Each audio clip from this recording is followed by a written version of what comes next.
پاکستان ایک ایسا ملک ہے جہاں کسی شہر گاؤں دیہات میں اچھا سکول کالج اور ہسپتال ہو نہ ہو مگر دربار اور مزار ضرور ہوگا۔ مزارات اور دربار سدا بہار کاروبار ہے۔ سٹیل ملز سے لے کر PIA تک، ریلوے سے لے کر PTV تک ہر ادارہ خسارے میں چلتا رہا، مگر مجال ہے جو کبھی مزارات کا بزنس ماند پڑا ہو۔ اس بزنس کو زوال نہیں ہے۔ پنجاب کے بعد سب سے زیادہ مزارات آزاد کشمیر میں ہیں۔ صرف کشمیر کے درباروں اور مزارات کی سالانہ انکم 159.809 ملین روپے ہیں۔ لاہور کے معروف دربار میں صرف جوتے رکھنے کا ٹھیکہ 2 کروڑ روپے پر ہوتا ہے، جبکہ اس ایک دربار کی 25 کروڑ 97 لاکھ 1,569 روپے ریکارڈ انکم ہوئی۔ مزار پیر مکی سالانہ انکم 48 لاکھ روپے، میاں میر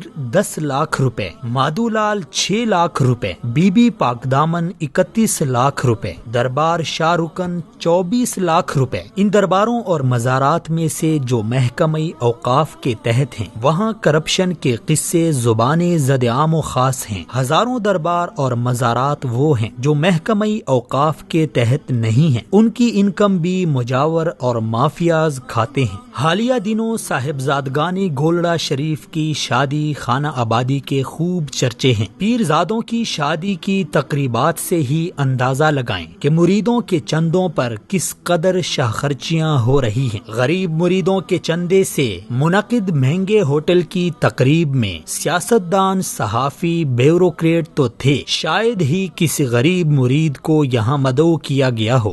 ہم کو تو میسر نہیں مٹی کا دیا بھی، گھر پیر کا بجلی کے چراغوں سے ہے روشن۔ سال گزشتہ راول پنڈی کے ایک پیر صاحب کے بیٹے کی شادی میں محتاط اندازے کے مطابق 1 ارب روپے کی فضول خرچی کر دی گئی۔ موصوف کے اسلام آباد کے پوش علاقے میں کئی بنگلے، کئی پیٹرول پمپ اور کئی شادی حال ہیں، اور یہ سب اساسے گدی نشینی کی دین ہیں۔ مریدوں کے خون پسینے کی کمائی سے کھڑا کیا بزنس ہے۔ مستزاد یہ کہ ان درباروں میں وہ شرمناک کام ہو رہے ہیں جس سے انسانیت کا سر شرم سے جھک جاتا ہے۔ انہی درباروں میں بیٹھے جعلی پیر مذہب کی بدنامی اور شرمندگی کا باعث بن جاتے ہیں۔ کچھ عرصہ پہلے نیو TV کے پروگرام پکار میں انہی درباروں میں سے ایک دربار کے مجاور کرنٹ بابا نے انکشاف کیا کہ وہ اب تک 700 بے اولاد خواتین کے ساتھ ریپ کر چکا ہے۔ ان میں سے ایک 10 سالہ معصوم بچی بھی شامل تھی جسے 2 بار اس درندے نے اپنی ہوس کا نشانہ بنا ڈالا۔ کرنٹ بابا اپنے استاد کا نام سرکٹ بابا بتاتا ہے۔ شاگرد کے شکار کا یہ حال ہے تو استاد کا آپ خود اندازہ لگائیں۔ یہ سب خواتین ان جاہل پیروں اور عاملوں کے پاس